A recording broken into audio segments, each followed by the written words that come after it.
আগামীকালের দৈনিক রাশিফল নিয়ে বিস্তারিত আলোচনা করব 12টি রাশির ভালো এবং মন্দ নিয়ে। এটা অতি পরিচিত প্রোগ্রাম। প্রত্যেকটা দিন আমি দৈনিক রাশিফল নিয়ে আলোচনা করি আপনাদেরই অ্যালার্ট করার জন্য। আগামীকাল 12 জুলাই রবিবার, ত্রয়োদশী তিথি, রোহিণী নক্ষত্র, বৃদ্ধি যোগ ও জন্মরাশি বৃষ।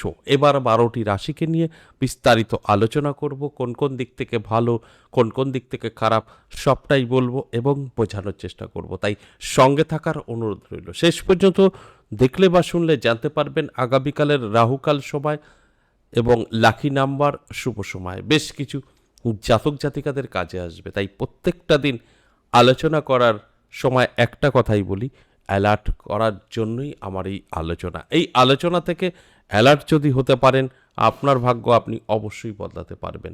কারণ এই আলোচনা থেকে ধারণা দেওয়া হয় আপনার ভালো কিছু ঘটতে চলেছে, আপনার খারাপ কিছু ঘটতে চলেছে।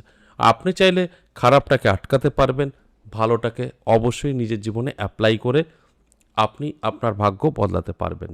যে কারণে এই আলোচনা এবং অ্যালার্ট করার কথা বলা হয়। আগামীকাল 3টে রাশির জাতক জাতিকাদের অর্থপ্রাপ্তির যোগে হঠাৎ ভাগ্য বদলাতে পারে। 4 রাশির জাতক জাতিকাদের শুভ কোনো খবর আসতে পারে। আর 5 রাশি সাবধান থাকতে বলবো। এই যে সাবধান থাকতে বলবো, সাবধান যদি থাকেন তাহলে অবশ্যই খারাপ কিছু ঘটবে না, আটকাতে পারবেন, এটা সম্ভব।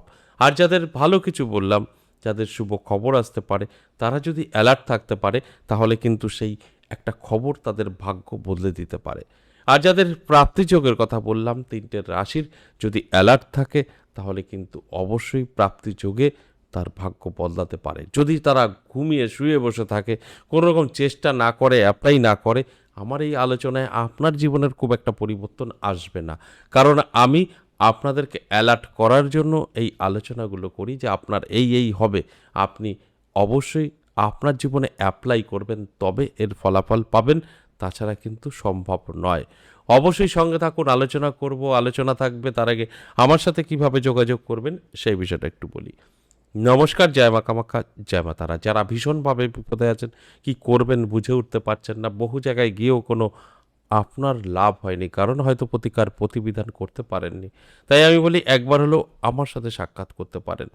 কি করে সাক্ষাৎ করবেন, কোথায় সাক্ষাৎ করবেন? আমাকে পাবেন তারাপীঠ এবং আমার নিজের মন্দির 10 মহাবিদ্যা কালীবাড়ি। 10 মহাবিদ্যা কালীবাড়ি আমি প্রত্যেক সপ্তাহে থাকছি 3 দিন, সোমবার, মঙ্গলবার, বুধবার।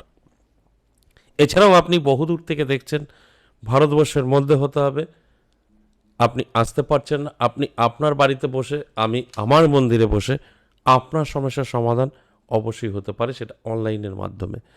অফলাইন বা অনলাইন দুটো ক্ষেত্রেই আপনাকে কল করে বিস্তারিত জেনে বুঝে নাম লেখাতে হবে। যদি মনে হয় আপনি আসবেন, অবশ্যই আসতে পারেন। যদি মনে হয় না আমি আসতে পারবো না, সেক্ষেত্রেও যদি সমস্যা আপনার থেকে থাকে, আপনি বাড়ি বসেও আমার সাথে সাক্ষাৎ করতে পারবেন। এর জন্য কি করবেন, স্ক্রিনে দেওয়া নাম্বার দেখবেন, কলিং নাম্বার আছে, হোয়াটসঅ্যাপ নাম্বার আছে, এগুলোকে সেভ করুন। তারপর আপনি কল করুন বা হোয়াটসঅ্যাপের মাধ্যমে আসুন। আপনি ভালো মন্দ বুঝে শুনে যদি মনে হয় না ঠিকঠাক আছে, নামটা লিখে দিন। হঠাৎ কোনো মানে একটা প্রোগ্রাম দেখে ফেললেন, আপনার সামনে চলে আসলো, আপনি নামটা লিখে দিলেন, চলে আসলেন না, আগে স্টাডি করুন, আগে বুঝুন। হঠাৎ কোনো ডিসিশনই সঠিক নয়, আগে ভালো করে বুঝুন। তারপর যদি মনে হয় না ঠিকঠাক আছে, নামটা লিখে দিন। অবশ্যই আমি একটা কথাই বলবো, সঠিকভাবে বুঝে শুনে যে কোনো কাজ করলে সেখান থেকে আপনি অবশ্যই সাকসেস পেতে পারেন। তাই যদি আপনার প্রয়োজন আছে এরকম মনে হয়, তাহলে অবশ্যই যোগাযোগ করে নেবেন। এবার আসুন আজকের যে আলোচনার বিষয়, সেই আলোচনা হচ্ছে দৈনিক রাশিফল। এই দৈনিক রাশিফল আমি প্রত্যেকটা দিন আলোচনার মাধ্যমে অ্যালার্ট করার চেষ্টা করি আপনাদের। অ্যালার্ট করার মানে আপনারা জেনে নিলেন আপনার ভালো, আপনার খারাপ, সেইভাবে আপনি চলবেন, সাকসেস বা সফলতা আপনার থাকবে। খারাপগুলো কাটিয়ে উঠতে পারবেন, ভালোগুলো লুফে নিতে পারবেন। তাই আমি প্রত্যেকটা আলোচনায় একটা কথা কমন বলি, অ্যালার্ট করার কথা। এবার আসুন আমি রাশি ধরে ধরে বলবো। এক একটা রাশি, মেষ থেকে মীন, ধরে ধরে বলবে এর মধ্যে কোনটা আপনার রাশি, আপনার সম্পর্কে ভালো বলছি কি খারাপ বলছি, সবটাই আপনি মিলিয়ে আপনার জীবনে অ্যাপ্লাই করুন। সফলতা আপনার আসবেই আসবে, কেউ আপনাকে আটকে রাখতে পারবে না। মেষ রাশির জাতক জাতিকাদের ক্ষেত্রে বলবো, আপনাকে অনেক হিসাব করে কথা বলতে হবে, পা ফেলতে হবে। একটু ভুলেই বড় সর্বনাশ হতে পারে। তাই হিসাব ছাড়া কোনো বেহিসাবি কথা বা কারোর সম্পর্কে কিছু আলোচনা করা যাবে না। সেখান থেকে ক্ষতি হবার সম্ভাবনা। বৃষ রাশির জাতক জাতিকাদের এ শুভ প্রাপ্তিযোগ, হঠাৎ ভাগ্য বদলাতে পারে, নানা দিক থেকে সুযোগ সুবিধাও আসতে পারে। এর জন্য অ্যালার্ট থাকুন, চোখ কান খোলা রাখুন, দেখবেন আমার কথাগুলো আপনি মিলিয়ে নিতে পারবেন। মিথুন রাশির জাতক জাতিকাদের ক্ষেত্রে বলবো, শুভ সময় অবশ্যই আপনার থাকবে। হঠাৎ করে কোনো শুভ খবর পেতে পারেন, আটকে থাকা কাজ ক্লিয়ার হতে পারে, এগুলো কিন্তু শুভ। তবে আপনি অ্যালার্ট থাকুন, চোখ কান খোলা রাখুন। কানে শুনে নিলেন শুভ, আপনি কোনো কিছু আপনার জীবনে অ্যাপ্লাই করলেন না, অটোমেটিক সব ভালো হবে, তা কিন্তু না। আপনি যতটা অ্যালার্ট থাকবেন ততটা সফলতা পাবেন। কর্কট রাশির জাতক জাতিকাদের সাবধান থাকতে বলবো, হঠাৎ করেই কিন্তু আপনার শত্রু বৃদ্ধি পেতে পারে এবং মান যশ খ্যাতি নষ্ট হতে পারে। সে জায়গায় দাঁড়িয়ে আপনি অনেক কিছু থেকে পিছিয়ে পড়তে পারেন। তাই অ্যালার্ট করাটা আমার কাজ। অ্যালার্ট থাকুন, দেখবেন এগুলো আপনি কন্ট্রোল করে চলতে পারবেন। আর অ্যালার্ট না থাকলে সমস্যা কিন্তু বাড়তে পারে। সিংহ রাশির জাতক জাতিকাদের ক্ষেত্রে বলবো শুভ, আপনি অনেক দিন ধরে অপেক্ষা করে আছেন, এমন কোনো বিষয় আপনার কিন্তু সেই অপেক্ষার দিন শেষ হতে পারে। সেটা যে কোনো কিছু হতে পারে, চাকরির ক্ষেত্রে হতে পারে, বাড়ির ক্ষেত্রে হতে পারে, লাভের ক্ষেত্রে হতে পারে। তাই এই ঘটনাগুলো আপনার সঙ্গে ঘটবে। অর্থাৎ আপনার বহুদিনের মনের একটা ইচ্ছা, একটা অপেক্ষা করা খবর আপনি পেতে পারেন, যেটা আপনার জন্য শুভ। কন্যা রাশির জাতক জাতিকাদের ক্ষেত্রে বলবো যে একটু চোখ কান খোলা রাখুন, কারণ আপনার শত্রু বৃদ্ধি পাবে, হঠাৎ করেই কিন্তু ক্ষতির সম্ভাবনা। তাই অ্যালার্ট থাকাটা জরুরি। অ্যালার্ট থাকলে আপনি এটা কন্ট্রোল করতে পারবেন। তাছাড়া আপনি কিন্তু সমস্যায় পড়ে যেতে পারেন। আমার কাজ আপনাদেরকে জানানো, তারপর আপনার দায়িত্ব। সঠিকভাবে চললে এগুলোকে এড়িয়ে যেতে পারবেন। তুলা রাশির জাতক জাতিকাদের অর্থপ্রাপ্তির যোগে ভাগ্য বদলাতে পারে, নানাভাবে অর্থ এসে ধরা দিতে পারে। তাই অ্যালার্ট থাকুন, চোখ কান খোলা রাখুন, দেখবেন আমার কথাগুলো আপনি মিলিয়ে নিতে পারবেন, কারণ সময় আপনার কিন্তু শুভ হতে চলেছে। বৃশ্চিক রাশির জাতক জাতিকাদের ক্ষেত্রে বলবো, হঠাৎ করেই কিন্তু আপনার ভাগ্যের পরিবর্তন ঘটে যেতে পারে, অর্থাৎ প্রাপ্তি যোগ কিন্তু তৈরি হয়েছে। সেখানে দাঁড়িয়ে হঠাৎ করে আপনার ভাগ্যের পরিবর্তন ঘটবে, এটাই স্বাভাবিক। অ্যালার্ট থাকতে বলবো, চোখ কান খোলা থাকতে বলবো, তবেই কিন্তু আপনি বুঝতে পারবেন আপনি কোনটা করবেন, কোনটা করবেন না। কারণ সমস্ত কিছুই আমাদের নেগেটিভ পজিটিভ একদম অপেক্ষা করে থাকে। আপনি নেগেটিভ যাবেন না পজিটিভ যাবেন, এটা কিন্তু আপনার উপরে নির্ভর করবে।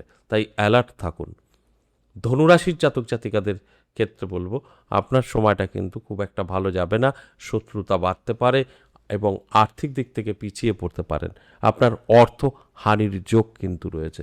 তাই অর্থ আপনার কিন্তু নষ্ট হতে পারে। অ্যালার্ট থাকুন, চোখ কান খোলা রাখুন, দেখবেন আমার যে কথাগুলো আপনি কিন্তু মিলিয়ে নিতে পারবেন। আর যদি সতর্কভাবে না থাকেন তাহলে অনেক কিছুই কিন্তু হতে পারে। মকর রাশির জাতক জাতিকাদের ক্ষেত্রে বলবো যে আপনার সময়টা কিন্তু অবশ্যই শুভ। আপনি দীর্ঘদিনে রোগ ব্যাধিতে ভুগছিলেন, সেখান থেকে মুক্তি পেতে পারেন। আপনার শত্রু বহু ছিল, সেগুলো কিন্তু আপনার কাছ থেকে সরে যেতে পারে। অর্থাৎ আপনার সাংসারিক সুখ শান্তি এবং শত্রু থেকে মুক্তি আপনি কিন্তু পেতে পারেন, কারণ সময় আপনার জন্য শুভ। শুধু কুম্ভ রাশির ক্ষেত্রে বলবো, আপনি একটু সতর্ক থাকুন, কারণ আপনার সময় ভালো নয়। আপনি কিন্তু হঠাৎ করেই স্বাস্থ্যের দিক থেকে পিছিয়ে পড়তে পারেন। শরীর স্বাস্থ্য আপনার ভালো যাবে না, আর সেই জায়গা থেকেই আপনার কিন্তু সমস্যা তৈরি হতে পারে। তাই অ্যালার্ট থাকুন, চোখ কান খোলা রাখুন, দেখবেন অবশ্যই আপনার স্বাস্থ্য ভালো থাকবে এবং শরীরের যত্ন নিন। মীন রাশির জাতক জাতিকাদের ক্ষেত্রে যদি বলি, তাহলে বলবো অবশ্যই আপনার কিন্তু সময়টা অত্যন্ত শুভ। আপনি যে কোনো কাজে সাকসেস পাবেন, আটকে থাকা কাজ ক্লিয়ার হবে এবং বেকারত্ব দূর হবে। এতক্ষণ যা আলোচনা করলাম মেষ থেকে মিন, প্রত্যেকটা রাশি ধরে ধরে, এগুলো কিন্তু ওভারঅল প্রেডিকশন। আপনার সাথে মিলবেই এইভাবে বলা সম্ভব না। 50% জাতক জাতিকারা লাভবান হবে, 50% তাদের সাথে নাও মিলতে পারে।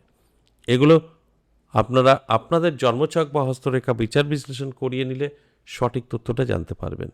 এবার আসুন আগামীকালের রাহুকাল সময়, যে সময়টাকে আমরা অশুভ সময় বলি। বিকেল 4:44 থেকে সন্ধ্যে 6:25 সময়টা রাহুকাল। অশুভ সময়। এছাড়া সারাটা দিন শুভ এবং আগামীকালের লাকি নাম্বার 8, 4, 5 এবং 3 12টি রাশির জন্যই প্রযোজ্য। আশা করি বুঝতে পেরেছেন। আজ এ পর্যন্তই, আবার আসবো নেক্সট ভিডিও নিয়ে। ততক্ষণ ভালো থাকুন।